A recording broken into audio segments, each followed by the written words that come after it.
Olá, pessoal. A nossa convidada de hoje é a doutora Meire Fortunato.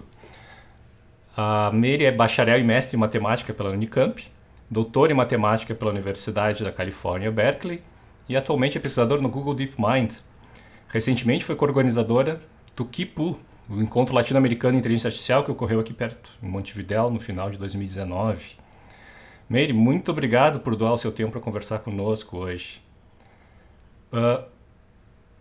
Para começar, não sei se o pessoal todo conhece o que é o DeepMind. Não, queres falar um pouquinho para a gente o que é o DeepMind? Claro. Bom, primeiramente, obrigada, Ricardo, pelo convite para participar dessa aula. É um prazer estar aqui podendo compartilhar um pouco, né, da minha experiência e também do meu conhecimento. Então, a DeepMind, o que é DeepMind? A DeepMind é uma companhia que foi fundada em 2010. Agora eu fiquei na dúvida. Por três cientistas que tinham essa visão de... O sonho deles é ter essa coisa que eles chamam de AGI, que é Artificial General Intelligence. Então, inteligência artificial geral, né? E em 2014, essa empresa foi adquirida pela Google, então faz parte do Google. E, mais recentemente, virou uma Alphabet, que eles chamam uma Beta Company. Então, não é mais oficialmente Google, mas a gente fica no prédio da Google, a gente usa o sistema operacional da Google, mas tem algumas pequenas diferenças. Assim, por exemplo, a DeepMind é muito baseada em pesquisa. Por exemplo, o foco da DeepMind é fazer avanços na área de inteligência artificial. Então, você não vai... tem uma parte da empresa que chama DeepMind for Google, que daí sim vai fazer mais a parte do consumidor, digamos, né, de querer aplicar algumas das técnicas para ser mais como produto. Mas se você faz parte da DeepMind, que é o core da DeepMind é mais sobre pesquisa e não tem essa visão de consumidor. E a DeepMind, quando foi comprada ali pelo Google, acho que foi na casa de algo como quase $1 bilhão, né? Já era uma época onde essas tecnologias de inteligência artificial estavam despontando e o Google correu rápido para se inserir nesse Correu mercado, rápido. né?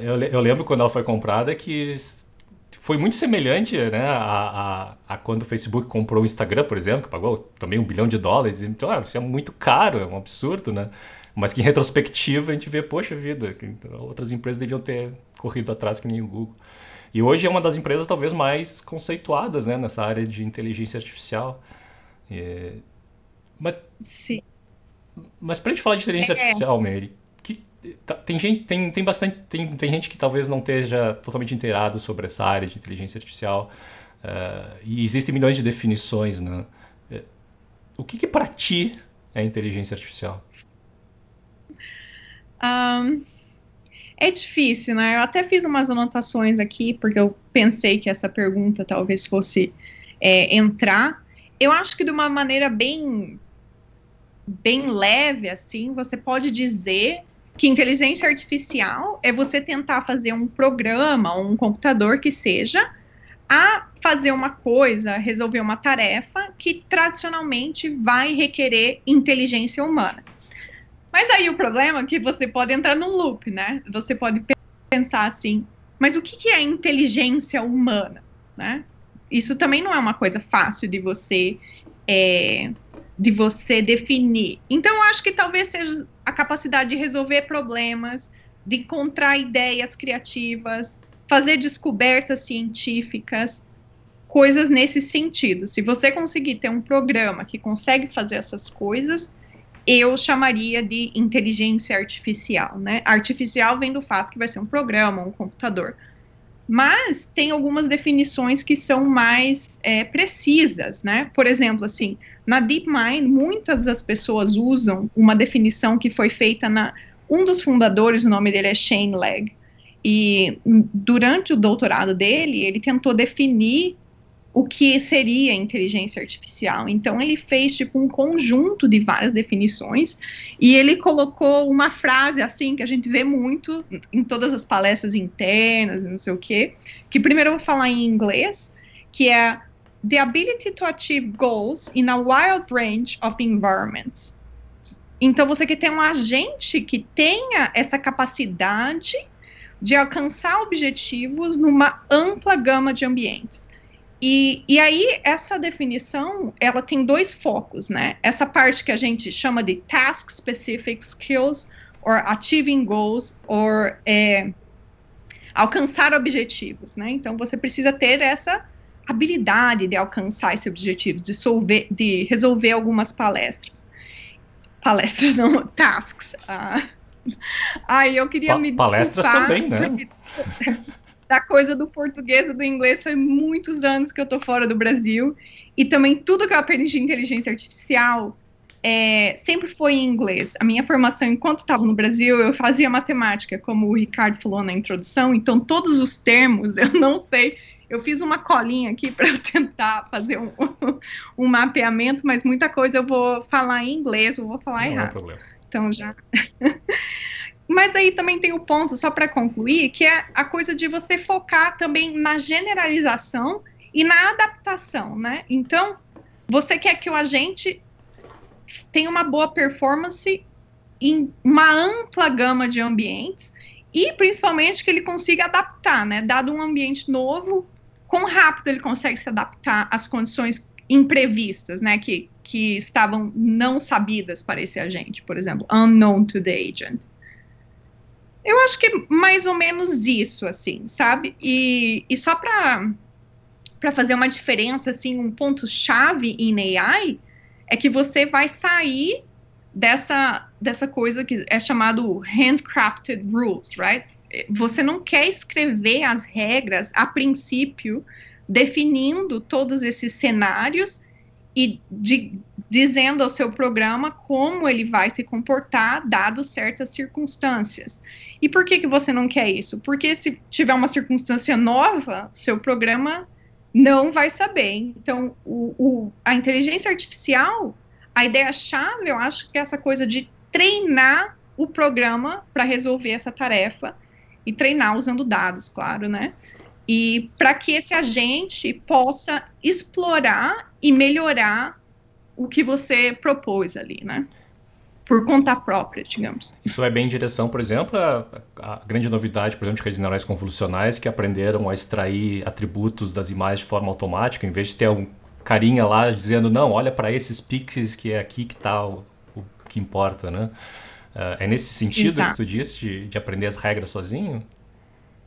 Isso, nesse sentido, no sentido de você colocar uma rede neural e, no fim das contas, muitas dessas features que eles chamam vão ser as que as pessoas já no processamento de dados faziam, né? Então, você vai ver que eles vão, por exemplo, vai detectar corners, vai detectar contrastes, edges, não sei como chama. Arestas? Não, as bordas, né? Entendi. Essa definição, quando tu menciona, né, é importante fazer essa distinção, talvez, entre task-specific e não task-specific, né? Mas o DeepMind foi fundado principalmente para pesquisar uma coisa mais abrangente, né? Isso que tu chamasse de AGI, né? Artificial General Intelligence, que não é exatamente, pela definição, pelo menos, não é task-specific, né? A ideia é ter uma inteligência artificial que se dá bem em uma gama de tarefas equivalente a de um ser humano, né? E qual é o teu sentimento em relação a esse tipo de meta ambiciosa, eu diria? Exatamente. Claro, é muito ambiciosa. Por muito tempo, o DeepMind tinha esse lema que ele chamava First solve AGI and then use it to solve everything else. Alguma coisa assim, sabe? Nos primeiros anos, eu entrei na DeepMind em 2016. Nos primeiros anos isso aparecia muito, sabe? Você fala assim, nossa, mas que coisa, né? Você quer primeiro descobrir como é que faz AGI e depois já descobriu tudo, assim, porque eles tinham uma visão bem ambiciosa. Hoje em dia a gente tem uma definição um pouco mais precisa, que eu gosto mais, que é mais essa coisa de, ao invés de solve everything, solve a wild range of environments. Então você não quer solucionar tudo, mas você quer ser possível ter uma performance boa em várias áreas, né? E eu acho que quando a DeepMind começou em 2010, os três fundadores, né, eles foram chamados de louco por muita gente, inclusive por gente que agora eles continuam tendo uma relação como pesquisadores, assim, porque eles foram bem pioneiros, assim, na área e com a visão, né? Hoje em dia tem mais laboratórios que já acham que isso é possível, assim, então a Facebook tem também um laboratório que faz só pesquisa, né, o FAIR, Facebook AI Research Center, e outras, tem o OpenAI também, e outras startups que estão focadas mais na pesquisa, digamos assim, a longo prazo. Mas parece que a DeepMind ficou menos ambiciosa ao longo do tempo, já que agora não é solucionar tudo, mas solucionar uma gama grande de problemas? Não, acho que ainda é bem ambiciosa, mas eu acho que é importante que conforme você vai chegando mais perto do seu objetivo, você precisa detalhar ele um pouco mais, assim, sabe? Digamos assim, quando você é criança, você pensa assim, eu quero ser astronauta. Aí, mas pode ser que você seja astronauta, mas aí quando você chega na hora de você fazer a sua graduação, você vai ter que escolher o que você vai fazer para você poder ser astronauta, assim. Então, eu acho que as definições foram ficando mais precisas, sabe? É difícil você fazer e medir o seu progresso se você tiver uma definição muito abrangente, sabe? É melhor você ter uma coisa bem específica que você possa, por exemplo, especificar matematicamente, né? Tipo, o que é solve everything, sabe? Então... Faz bastante sentido, né? Vamos falar um pouquinho da tua trajetória, Meire. Tu tem uma formação forte em matemática, né? Graduação, mestrado e doutorado. Eu só reconheço metade das palavras que tu utilizou no título da tua tese. Então é super matemática mesmo, né? Mas hoje tu trabalha numa das empresas mais atuantes de inteligência artificial no mundo, né? E em contraste, a IA tem muitos pesquisadores high profile aí que vêm da ciência da computação. Fei Fei Li, Daphne Koller, Joshua Bengio. Esses caras todos têm background de ciência da computação, né? Mas claro, a inteligência artificial é multidisciplinar desde a sua origem, né? Se a gente voltar lá para o início, tem pessoal da psicologia envolvida, né? Qual foi o teu caminho da matemática para a inteligência artificial? Quando é que surgiu o interesse e quando é que surgiram as oportunidades? Essa é uma pergunta bem interessante, assim, porque eu realmente tinha essa base e essas raízes, assim, bem fortes na matemática pura. E eu fiz tanto a minha graduação, quanto meu mestrado, quanto meu doutorado em matemática pura. E por muitos anos, assim, eu tive interesse mesmo em matemática um pouco mais aplicada, digamos, ou quando eu fui fazer um mestrado, eu pensei em talvez fazer um mestrado em engenharia, mas por outro lado, eu tinha, assim, esse orgulho de ser matemática. Eu tinha essa coisa, que matemática pura é tão difícil, que é tão legal, e que eu quero continuar, e eu quero ser uma matemática, e não sei, eu tinha isso na minha cabeça. Daí, eu estava fazendo o meu doutorado, eu estava quase no 4º ano já, e eu estava fazendo equações diferenciais parciais bem teoréticas, bem teórica, bem assim, o mais abstrato possível. E eu estava tendo muito problema com motivação, sabe? Eu não conseguia fazer progresso, assim, mas também porque eu realmente não estava gastando meu tempo com aquilo, porque eu não tinha interesse naquela área. E, por outro lado, eu tinha esse orgulho, essa coisa de não querer mudar, de ficar. Mas, eventualmente, eu pensei assim, ou eu mudo, ou esse doutorado eu não vou terminar, sabe? Ficou muito claro, assim, para mim. Então, o meu primeiro passo foi ir para a área mais aplicada da matemática. Então, primeiro eu mudei de orientador, mas eu tinha zero de experiência, e isso foi em 2014. Zero experiência de programação. Eu falei assim, comecei a fazer curso online, Coursera, não sei, todos os cursos de Python, curso de não sei o quê, e peguei um curso que era de análise numérica, que eu fui lá e falei pro professor, precisa de experiência para programação? Ele falou, precisa, mas se você quisesse se espavilar, sabe? Falei, então tá, em MATLAB peguei, e daí fui mudando, daí fui mais para a área de simulação. E também comecei a pensar que era muito difícil, assim, continuar fazendo pesquisa em matemática, sabe? Eu via os alunos que eu considerava, mesmo estando em Berkeley, assim, os que eu considerava os mais brilhantes, o caminho que eles estavam tomando, como era longo e como era difícil, sabe?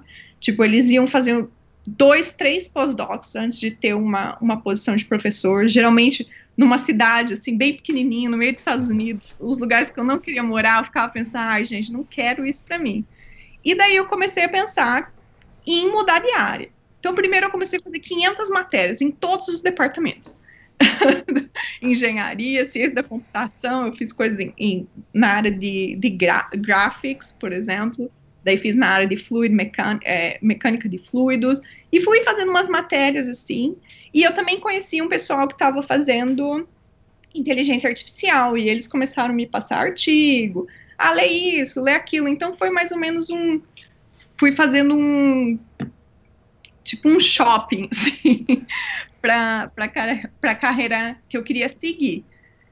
E daí, como eu tinha pessoas que eu conhecia em Berkeley que estavam fazendo inteligência artificial, e eu estava fazendo já no meu doutorado essa área de geração de malhas, né, que eu fui para a área mais numérica, tinha muita coisa heurística. E daí, quando alguém perguntava, o que você está fazendo de pesquisa? Daí eu expliquei, faço isso.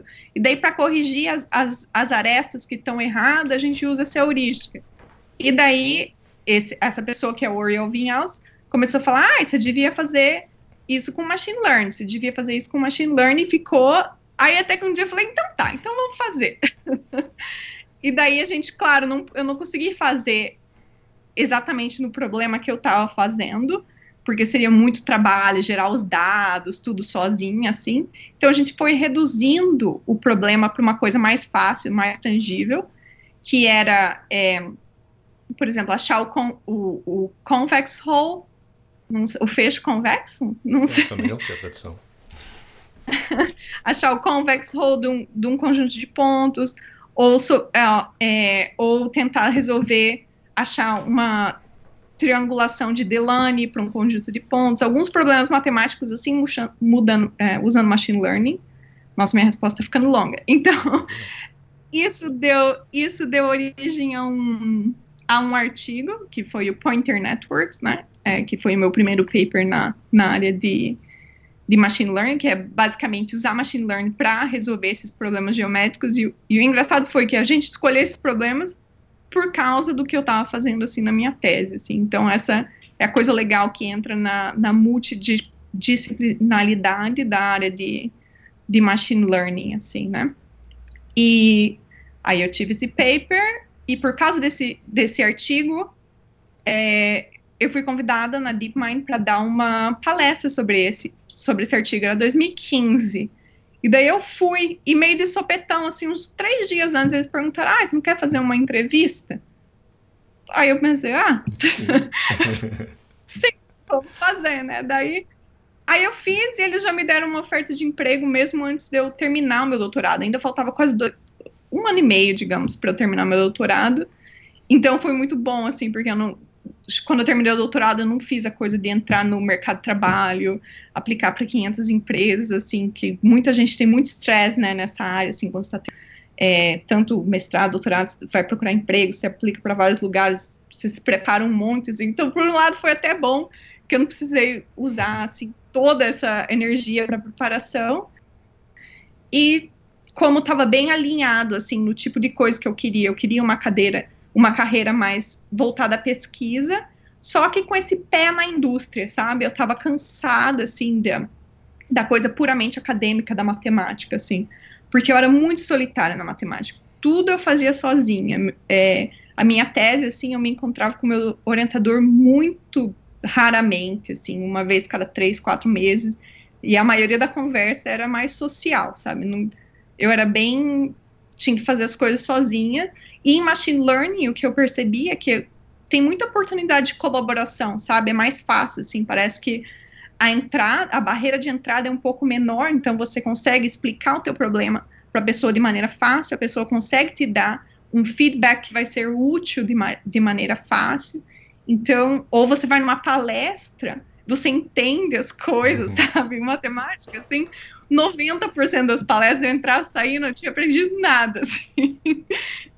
Então, eu achei, assim, que foi uma área mais dinâmica, e isso me chamou a atenção, e foi nossa, foi uma mudança assim, muito, muito positiva na minha carreira, assim. Quando eles chamaram para palestra lá, tu já conhecia DeepMind? Eu já tinha, talvez na alta conta que o pessoal que já está na área de inteligência artificial há alguns anos tem? Bom, sim, já sabia do nome, já sabia que era na alta conta, porque eu tinha, como eu falei, pessoas que eu conheciam, que estavam na área, assim, então eu sabia que era um dos centros mais importantes para inteligência artificial. Eu tinha bastante conhecimentos gerais, digamos, sabe? Eu sabia muita coisa, eu não sabia os detalhes, não tinha aquela experiência da mão na massa, mas eu sabia das principais inovações que a DeepMind tinha feito, eu tinha lido os principais artigos dele, assim, então não fui assim na cega, sabe? E na questão de pesquisadores, eu conheci algumas pessoas, não conheci ninguém que estava trabalhando lá, mas eu conheci uma pessoa que tinha feito um estágio. O Ilya Sutskever, ele é famoso, né? Que agora está no OpenAI, o primeiro autor desse paper Sequence to Sequence. Ele era meu amigo. Então, por exemplo, ele tinha feito ele foi uma das pessoas que começou o projeto do Go no DeepMind. Ah, legal. E ele que foi uma das pessoas que mais falava quando eu estava na matemática. Ele falava assim: você tem que mudar para inteligência artificial, você tem que mudar, não perca tempo. Uma das pessoas que me incentivou assim bem no começo, digamos. Evangelizador. Evangelizador, Legal. O meu marido também muita gente não sabe, mas o meu marido é o Oriol Vinhals, ele também é na área, é um pesquisador conhecido assim da área. Ele não foi tão evangelizador como o William foi para mim. Nossa, é verdade. E como é que tu acha que esse background de matemática te ajudou, ou está te ajudando no trabalho que tu vem fazendo dentro do DeepMind? Tem outras pessoas com esse tipo de perfil? Primeiro, sim, eu acho que me ajudou, mas não só a coisa do background em matemática, assim, eu acho que mais a coisa assim do pensamento que você ganha durante o doutorado, sabe? Essa maturidade em fazer pesquisa, em se virar, em não ter medo de atacar um problema, essa coisa assim. A coisa da matemática, claro, né? Você vai ler um artigo, geralmente a parte matemática você vai entender, mas em machine learning também tem muita coisa que é mais mão na massa, experiência, né? Às vezes você tem, assim, uns feelings, né, o que você acha que vai dar certo ou não, mas muita coisa você não entende porque funciona, mas você vai saber o que olhar, o tipo de coisa que você vai precisar analisar, assim. Então, de forma geral, sim, porque todos esses modelos são modelos matemáticos, né, e são muito dependentes de álgebra linear, coisas assim. E daí, agora, qual era a outra pergunta? Já esqueci. Se tu tem utilizado, se esse background continua sendo útil durante os projetos que tu está fazendo. E se tu quiser falar um pouquinho sobre o que tu está trabalhando hoje. Tá, posso falar. E você perguntou se tinha pessoas com o mesmo background, com né? background parecido.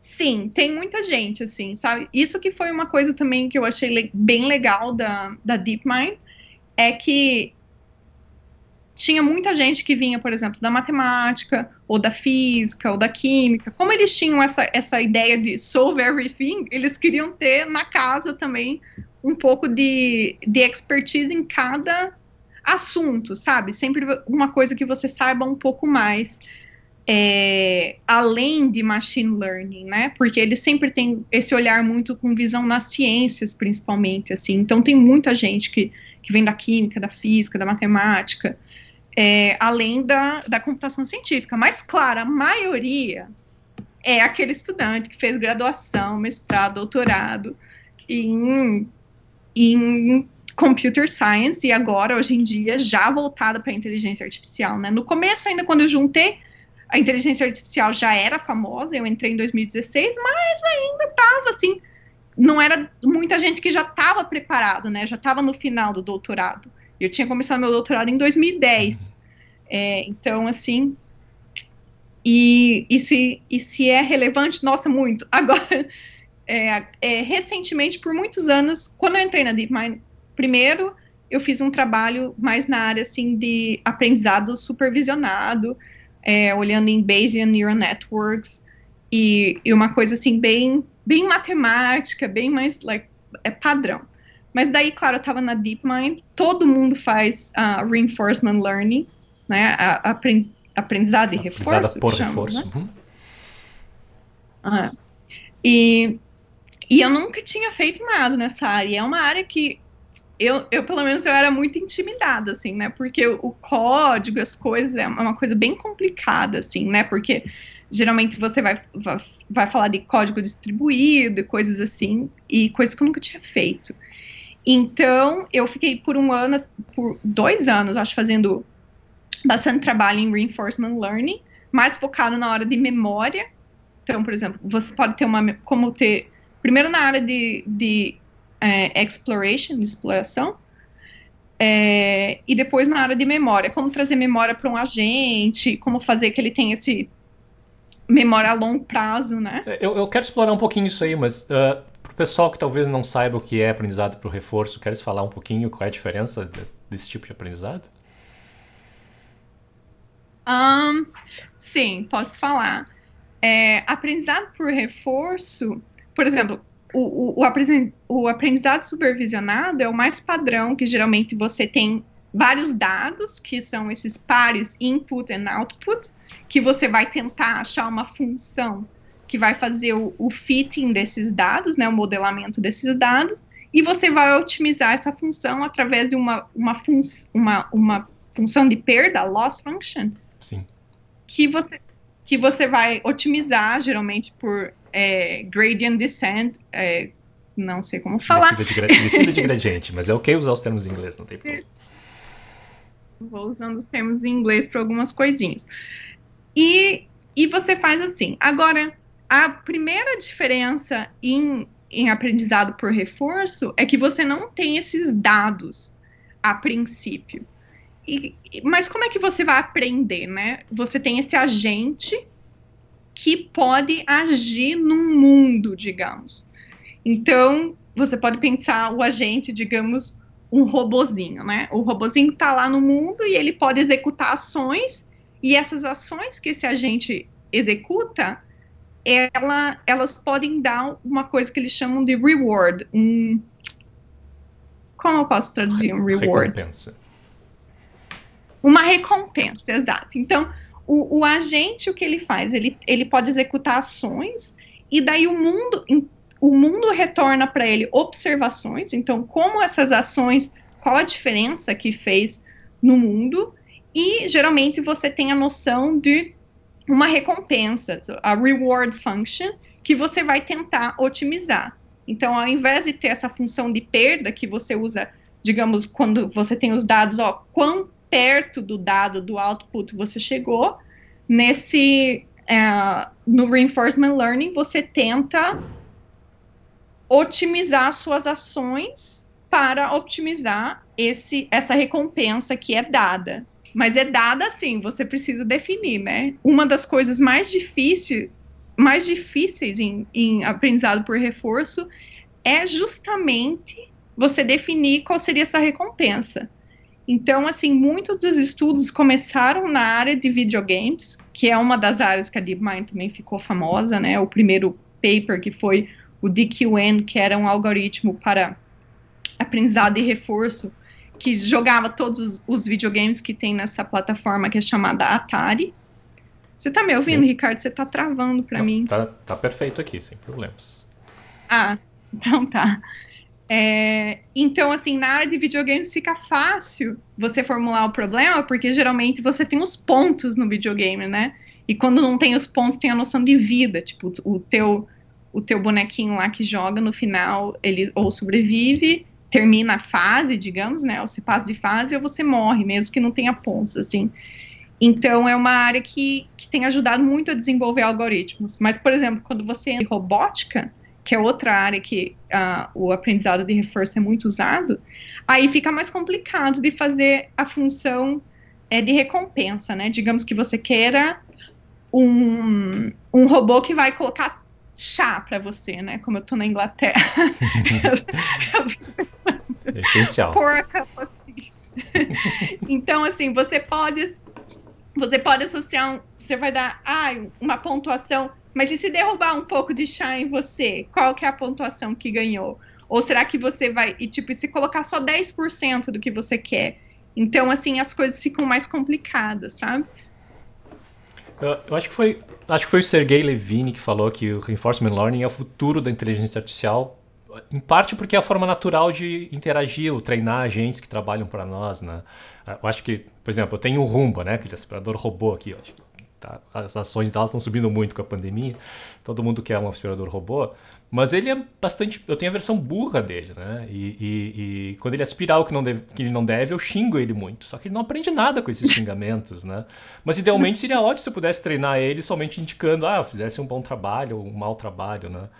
Então parece ser uma interface natural para programar esses agentes, esse caminho do reinforcement learning. É nesse sentido de sinais do Sim. ambiente que a gente consegue treinar esses agentes? Sim, tem uma área de pesquisa, geralmente eles chamam assim human in the loop, que você pode de maneira assim online dar esse feedback para o seu robô e dizer assim, se está fazendo errado ou não, né? É uma área de pesquisa, assim. Mas, claro, geralmente um problema da robótica hoje em dia, com esses modelos mais avançados, tipo esses robozinhos que trabalham na sua casa, eu acho que a maioria não vai ter AI por si, né? Não vai ter reinforcement learning. Vai ter alguma coisa de AI no sentido, pode ser que eles tenham uma ConvNet ali para fazer o reconhecimento de imagem, coisas assim, né?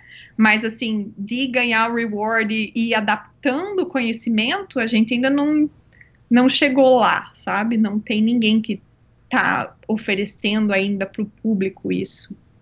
Qual tu diria que é uma aplicação de reinforcement learning hoje? Já existem aplicações comerciais ou semelhantes? Sim, um dos casos assim famosos foi quando a DeepMind aplicou a aprendizado de reforço para otimizar a questão da refrigeração dos bancos de dados da Google, né? Tem alguns botões lá que você precisa ficar apertando. Você pode imaginar quanto dinheiro vai para refrigerar Pensa assim, quando você tem o seu computador que está ali computando coisa, já começa a ficar quente, né? Agora pensa o sistema de dados dos Googles que ficam nessas warehouse super grandes, só com máquinas, assim, precisa ser refrigerado de maneira muito eficiente, né? Então, uma das coisas que foram aplicadas na prática de reinforcement learning foi isso. Eu sei que agora também esse modelo um, do protein folding, não sei, desdobramento de proteínas, Pode ser.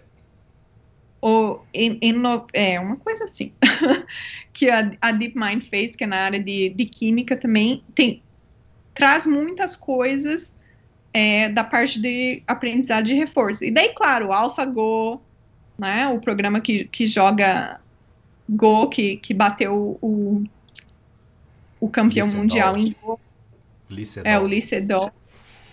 Então, o AlphaGo também faz aprendizado de reforço. AlphaZero, também na área de chess, de xadrez. Teve uma aplicação recente, estava circulando bastante na comunidade, é aquele brinquedinho de esconde-esconde do OpenAI, né? Os agentes que aprenderam a se esconder e procurar outros agentes, só usando aprendizado por reforço. Esse parece ser bem um tipo de aplicação que eventualmente descobre coisas que não estavam programadas no jogo, né? Tipo, aprendeu que se subir em cima de uma caixa e começar a andar em cima da caixa, tem um bug que dispara e que a caixa começa a andar sozinha. Essas oportunidades para os agentes aprenderem coisas novas que não estavam nem foram pensadas pelos criadores, parece ser uma oportunidade importante, né? Dessa grande área. Mas a pergunta é, tu achas que Reinforcement Learning é o futuro da IA? Tu concordarias com Sergey Levine? Ou o que tu acha, para onde tu acha que a inteligência artificial está indo? Um, eu acho que vai ser tipo uma mistura, sabe? Depende do que a pessoa. Tem muita gente, tem os puristas de reinforcement learning, que eles não querem ter nenhum tipo de ajuda de dados por humanos, né? Então, por exemplo, a primeira versão. Você tá me ouvindo ainda? Para mim, Sim, você tá tá, cortado. tá chegando perfeitamente, tô te ouvindo perfeitamente. É engraçado, porque eu tô te ouvindo bem mal. Vários, acho que, vários cortes, assim, e a imagem tá travada, tá, acho mas que é. eu vou Vai continuar. lá, tá perfeito aqui. Qualquer coisa eu te aviso no chat ali, não tem problema. Tá. Então, eu acho que tem um compromisso, assim, se você tenta fazer aprendizado de reforço de maneira bem, bem purista, sem auxílio de dados, por enquanto, com as técnicas que a gente tem, isso requer muitos, muitos dados, assim, é muito ineficiente, sabe? Não é, vai ser muito difícil colocar um sistema em the world onde os dados têm muito mais riqueza do que dados por simulação, com que o robô consiga usar todos esses dados e simular a informação de maneira eficiente, que ele consiga fazer decisões de forma rápida. Agora, eu gosto da ideia, por exemplo, do que aconteceu com esse agente de StarCraft, né? Que você pode começar treinar a sua policy, que chama, né? Que seria o seu agente, como você faz decisões no seu agente, usando dados e depois tentar apriorar ou melhorar esse agente através de reinforcement learning. Porque aí você pensaria que você daria essa oportunidade do agente descobrir coisas por si mesmo, que estão além dos dados, extrapolar, né? Talvez uma capacidade de generalização melhor do que se você usar apenas supervised learning, né? Só tentando copiar ou modelar os seus dados. A coisa interessante do reinforcement learning é essa coisa que os dados ele vai coletando conforme ele vai agindo, né? Então, se ele agir de maneira inesperada, esse dado vai entrar ali e pode ser que a partir dessa situação ele decida fazer outra coisa que talvez seu banco de dados não teria essa situação para o teu agente poder fazer uma mímica, né? Então, acho que talvez um compromisso, mas você nunca sabe, né? Às vezes, em alguns anos, a gente vai ter algoritmos que conseguem consumir esses dados de maneira mais eficiente, só que agora, assim, e tem essa onda, né, do semi-supervised também, de você ter algo no meio, assim.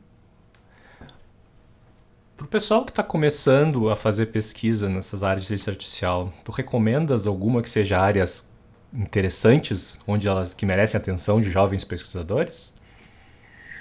Sim, eu fiz até uma lista aqui, porque eu também... Bom, uma área que eu pulei que eu ia falar é a área que eu estou fazendo pesquisa agora, que é a área de simulação. Então, por exemplo, como a gente pode usar o meu background era em matemática, e quando eu estava fazendo matemática aplicada, eu estava fazendo na área de análise numérica, né, simulações. Mas essas simulações que você faz em análise numérica, muitas vezes elas podem ser, assim, caríssimas, né, ou demoram anos para ser completadas. Então, talvez utilizar machine learning e essa capacidade que a gente tem no momento da inferência, de você poder fazer paralelizações, você acaba sendo de maneira muito mais eficiente, você consegue fazer essas computações. E daí, na área de simulação, eu diria, por exemplo, modelação climática, né, que é muito interessante, porque tem áreas que você também não tem simuladores, tudo que você tem são dados. Então, talvez tentar modelar isso usando esses sistemas. Também na área, claro, de dinâmica molecular, astrofísica. Então, é uma área quente que está começando agora, assim, e que tem muitos problemas, assim, pequenos que você consegue, talvez, aproximar não precisando de uma super escala de computadores. Porque um dos problemas do reinforcement learning é que tem muitos poucos lugares que você consegue fazer pesquisa em reinforcement learning só pelo tanto de computador e da parte de hardware que você necessita, sabe? É bem... Por isso que também acabam muitos poucos lugares, assim, é difícil de você ver, por exemplo, universidades, pessoas que estão, de fato, fazendo pesquisa de ponta em reinforcement learning só pela quantidade de computadores que você precisa para ter um modelo, né? Às vezes, só de atores você vai estar precisando de 10 mil CPUs, 20 mil CPUs, E esses são tipo de resources que não estão disponíveis para todos, né? Então, acho que simulação é a área legal. Daí também, eu acho que a área de... eu procurei uma tradução, mas eu não achei, seria Fairness and Biases. Não sei, justiça e enviesamento, não sei. Eu sei que esses sistemas que a gente está desenvolvendo para inteligência artificiais, eles podem se comportar de uma maneira que a gente não quer, né? Você tem você sofre com o enviesamento dos seus dados e também dos seus sistemas, né? Então, muitas vezes, os problemas que você tem ali na coleta de dados vão passar para o seu modelo, mas outras nunca você vai conseguir um bias free, que eles chamam data. Sempre vai ter, e mesmo que o seu modelo se comporte e dizer que ele é fair, que ele é justo, não quer dizer, por exemplo, se você está usando um sistema de classificação, não quer dizer que ele vai ter a mesma eficiência para todas as classes. Ele quer dizer que uma vez aplicado, quais são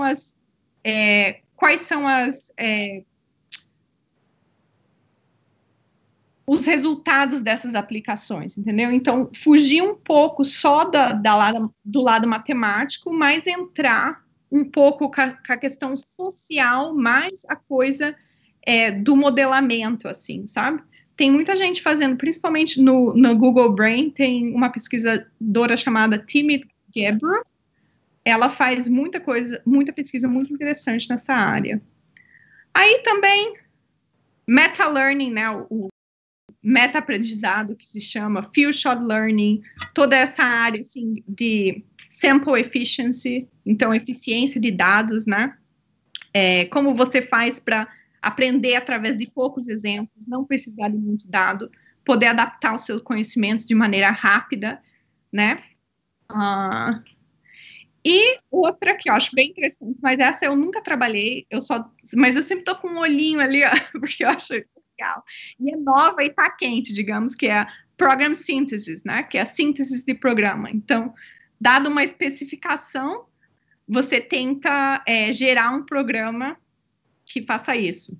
Por exemplo, você tem um input que seria, ordene um dicionário de listas pelo terceiro maior elemento da lista. Daí, o output desse programa seria o programa que faz isso, assim. Então, isso é bem legal e tem bastante aplicação em robótica também. Por exemplo, se você observa uma demonstração, você pode escrever um programa para o robô executar e fazer essa observação. Então, daí já, como é bem genérico, assim, entre o reinforce, tem essas pitadas de aprendizado por reforço, que você não vai especificar a demonstração, né? É o que foi dado ali pro robozinho.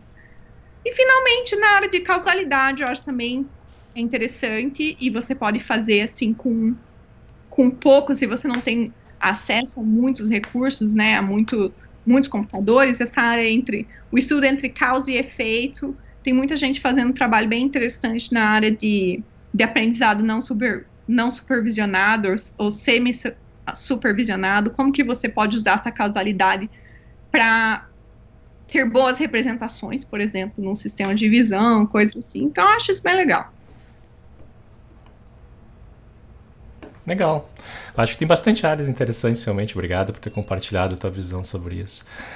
Vamos voltar um pouquinho para a origem do DeepMind aí e falar de Artificial General Intelligence. Tu achas que é possível? Olha, eu acho que vai depender da tua definição, assim, sabe? Eu acho que se você começar com essas definições bem vagas, tipo, que vai resolver tudo, não acho que seja possível, sabe?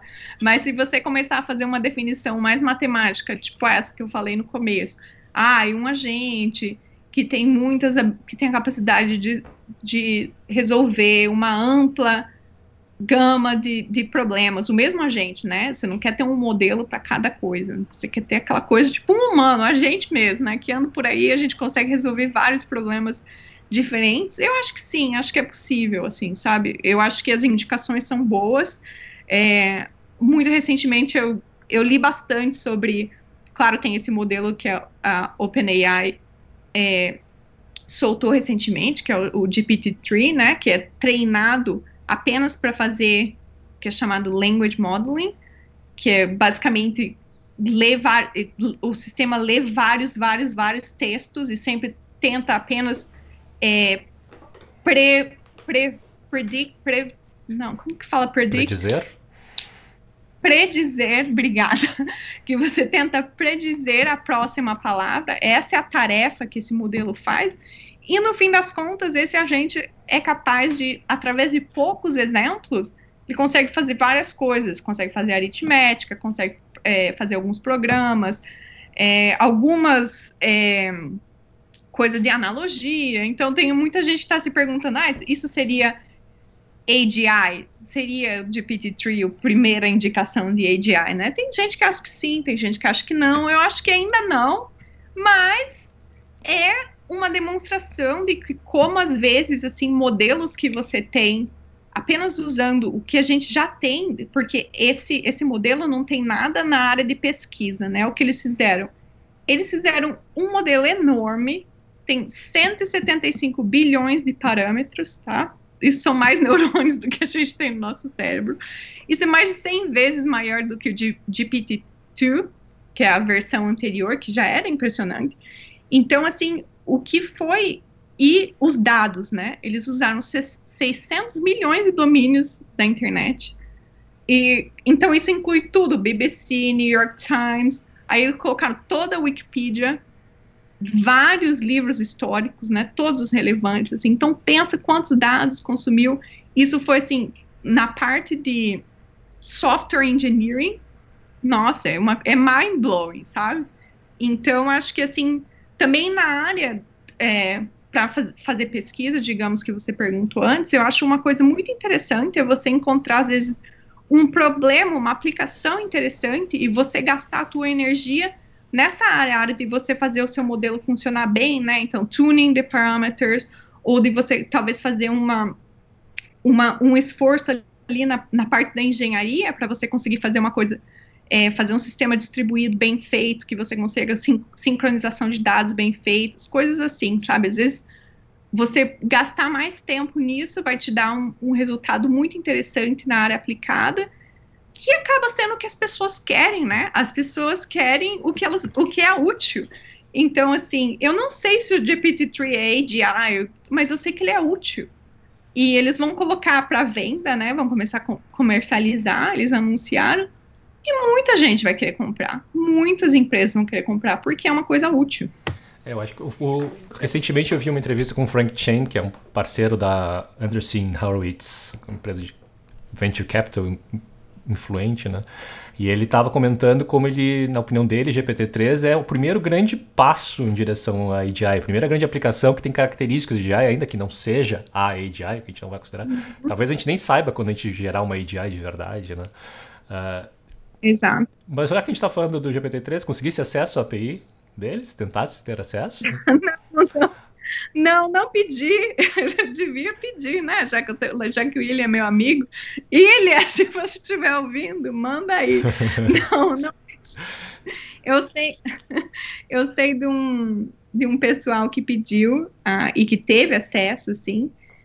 Tem uns posts bem interessantes sobre o GPT-3, eu até anotei aqui.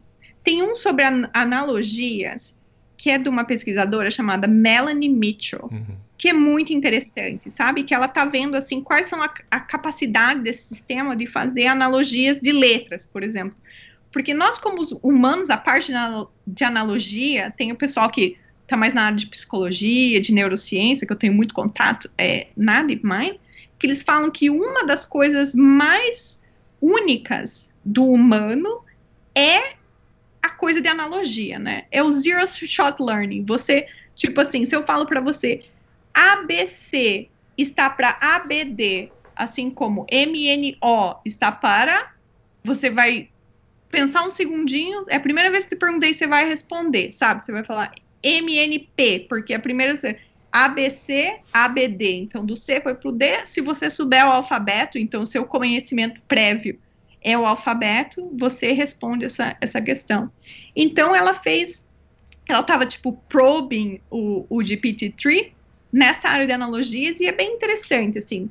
Tem um desempenho misto, às vezes vai muito bem, mas geralmente precisa de alguns exemplos, não muitos, 3, 4 exemplos, daí ele entende o que você está querendo, o sistema entende o que você está querendo dele, mas tem algum tipo de analogia que ele não consegue fazer. Então, assim, tem as fraquezas, né?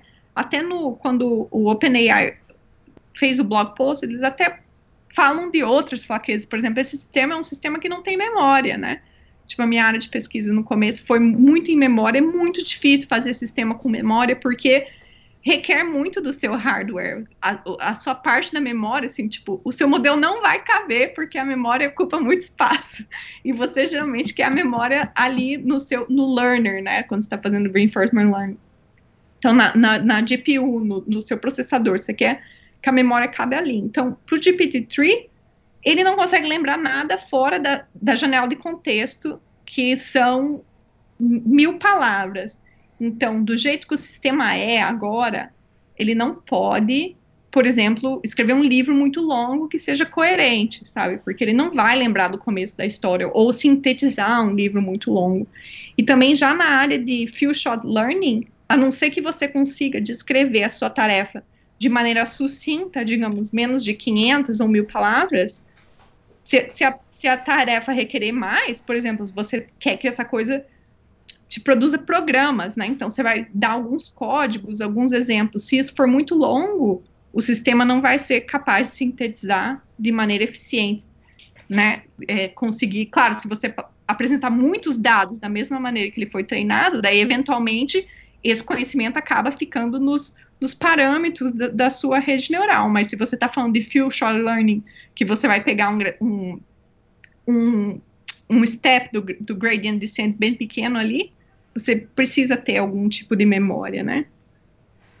E também os loops de repetição, que qualquer pessoa que tenha feito um pouco de language modeling, esses modelos que eles chamam auto-regressive language model, modelos autorregressivos, né? Que você acaba tendo muita repetição, às vezes fica repetindo a mesma palavra 500 vezes, pelo jeito de você usar essa likelihood prediction, né, de optimizar a sua função de likelihood. E aí tem coisas que você pode fazer para tentar melhorar, fazer um bin search, ou tentar colocar um pouco de coisa random predictions, mas não funciona tão bem, sabe?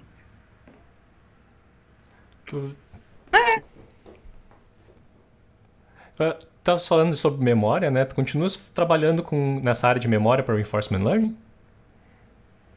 Não.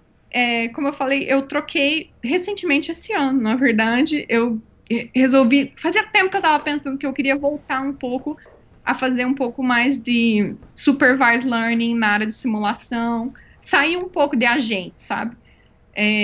Também para ter mais experiência, como eu sou relativamente nova na área de AI, assim, para ter um pouco mais de mão na massa em outra área. Então, eu estou na área de simulação, usando graph networks, não sei como falar isso. Redes neurais de grafos, Então, basicamente, você faz a simulação, se você vai fazer simulação de partícula, cada partícula é um pontinho no seu gráfico, e você tem o que eles chamam de message passing, que você passa as mensagens através das arestas e coisas assim. Então, essa é a área que eu estou me especializando agora. Ainda não tenho nenhum artigo. Tomara que eu consiga escrever alguma coisa agora para iClear. Mas ainda estou aprendendo, sabe? É uma área nova, eu tomei como um challenge, digamos, o meu challenge da quarentena foi mudar de área de pesquisa. Eu fiquei bem na dúvida, às vezes assim, é bom ficar na sua área de conforto, né? Tipo, na área de memória, eu já estava mais de 2 anos fazendo pesquisa, já tinha ali bastante ideias, assim, dos próximos passos, quero tentar isso, quero tentar aquilo. E tem a área que você está curiosa, você quer saber o que vai acontecer, e tem a área que você sabe como fazer. Então, tipo, mais ou menos o caminho está traçado. Mas eu pensei, ai, mas não sei, sabe? Eu queria tentar uma coisa nova, fiquei na dúvida. E fazia uns 6 meses já que eu tava, assim, pensando em mudar, assim. E no fim das contas, falei, vai, sabe? Agora vai. E daí foi. E por enquanto ainda tô, sabe, warming up, entrando, assim, na área, mas achei interessante. E para começar, eu ainda não tô usando essa coisa de memória, como eu falei. Muitas vezes trazer memória para o seu sistema é muito custoso, assim, sabe? Tipo, ocupa muita capacidade do seu hardware, então você acaba não fazendo. Mas talvez mais para frente é uma coisa que eu pense, mas mais no sentido de, tipo, um transformer, uma coisa assim, sabe? Que você tem uma janela ali que você trata como a sua memória, uma coisa assim, mas veremos. Mas nesse contexto de simulação, tu estás pensando em alguma aplicação específica ou está mais na parte teórica de desenvolver a base desses tipos de sistemas?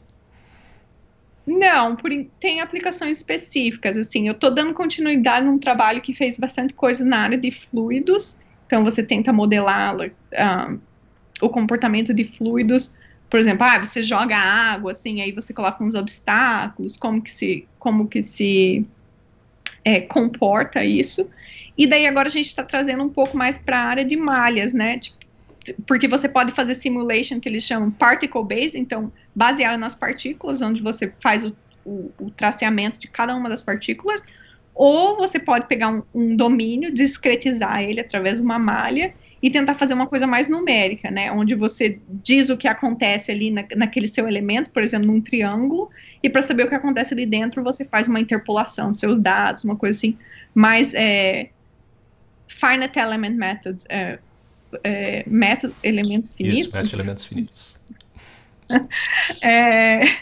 Então eu estou entrando assim, tentando adaptar esse método que era feito para partículas para fazer mais na área de elementos finitos, que era a área que eu fiz por muito tempo na matemática, assim. Então fazer um pouco mais de simulação em vez de ser a coisa gráfica, né, do computer graphics, é muito legal quando você faz coisa de partícula, porque tudo parece bonito, sabe? Você vai fazer fumaça e parece bonito, e você joga água e parece bonito, mas quando chega na hora de avaliar o modelo, é difícil saber o quão bom é, sabe? Porque pode ser que a coisa não faça sentido nenhum fisicamente, mas ainda pareça bonito.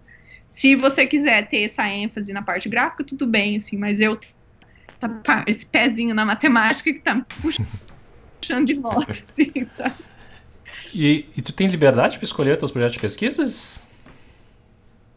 Tenho. Nossa, isso é excelente, assim, sabe? Eu acho que também pelo fato da empresa ser uma empresa grande, você tem muita liberdade de movimento, assim. Então, eu entrei num grupo, eu comecei a fazer Supervised Learning, depois eu fui para Reinforcement Learning, agora não quero mais fazer, e eu vou fazer uma outra coisa, mas porque já tem pessoas, por exemplo, dentro da DeepMind que estão fazendo simulação, então é mais fácil de você estabelecer colaborações e começar, e eles te explicam as coisas, você não tem que começar tudo sozinha, sabe?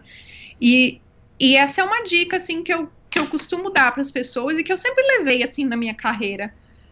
Por exemplo, quando eu tive que escolher a universidade, eu tinha algumas opções de ficar no Paraná, né? Eu passei na Federal do Paraná, digamos, fazer matemática, mas eu preferi ir para a Unicamp porque eu pensei, é uma universidade maior. Parecia que eu ia ter mais oportunidade só por ser maior. E mesma coisa em Berkeley. Quando eu apliquei para os doutorados nos Estados Unidos, eu fui aceita em algumas universidades. E tinha uma que na área de EDP, eu tinha sido aceita para ser aluna, assim, do melhor pesquisador do mundo em EDP. E eu fiquei muito na dúvida. Ele estava em Austin, no Texas. Só que daí o departamento da matemática já não era tão grande, sabe? E eu via coisa em Berkeley que eles não te davam um orientador. Era tipo, você chegava e depois você tinha que meio que encontrar, e se ele te aceitasse, tudo bem, se não, você ficava, sabe? Tipo, não tinha nenhuma garantia. Só que eu pensei assim, que seria mais interessante porque tinha mais oportunidade. E no fim das contas, valeu a pena para mim, porque eu mudei de área, entendeu? E daí você vai mudar de área só de você ter várias pessoas que, como opção, né? Não quer dizer que eles vão te aceitar como aluno, ou que vai dar certo, ou que você vai gostar, mas eu sempre gostei dessa coisa de ter a opção de trocar. Mas tem gente que é o contrário, né? Tem gente que gosta de se especializar. Eu imagino as vantagens também de ir para uma digamos, uma startup que está super focada, pouca gente, aquela coisa é mais emocionante, parece, né? mas eu sempre gostei de lugar, assim, um pouco maior, sabe? E vamos nos direcionando para encerrar. Vamos tentar encerrar com uma pergunta mais leve. Então, melhor filme sobre inteligência artificial que já vistes? Her. Her? Por quê? Ai, não sei. Porque é romântico, é triste, é meio é aquele romântico meio triste, né? Então, para quem não conhece, Her é um sistema que tem um ator principal que nem lembro quem que Joaquin é. Phoenix. E daí tem a Scarlett Johansson. A Scarlett Johansson, que só aparece por voz, que é a assistente de inteligência artificial do telefone dele, e ele acaba tendo uma relação de muito sentimento, assim, muito íntima, né? Você pode dizer que ele se apaixonou pela inteligência artificial, né? Mas eu acho que é essa coisa, assim, que se você tiver uma coisa muito personalizada e que te dê atenção, que esteja ali, sabe? Que a gente tem esse...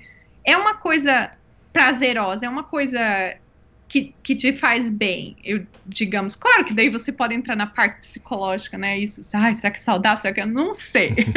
Mas acho que a princípio eu vejo como uma coisa positiva. Aí o filme é bom, né? Não sei, o filme é bom.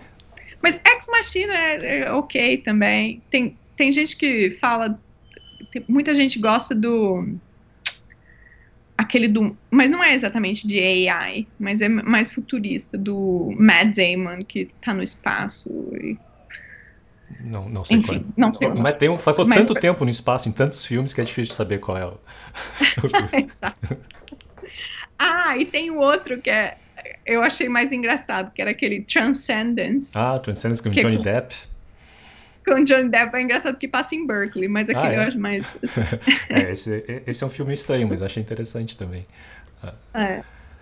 E que é, na verdade, uma das coisas que está se trabalhando hoje, na integração homem-máquina, que é o que trata o filme, especialmente com esse Neuralink do Elon Musk, coisa do gênero, né? Essa coisa eu já acho mais difícil de acontecer, eu pessoalmente, mas não estaria infeliz de ser provada ao contrário, digamos.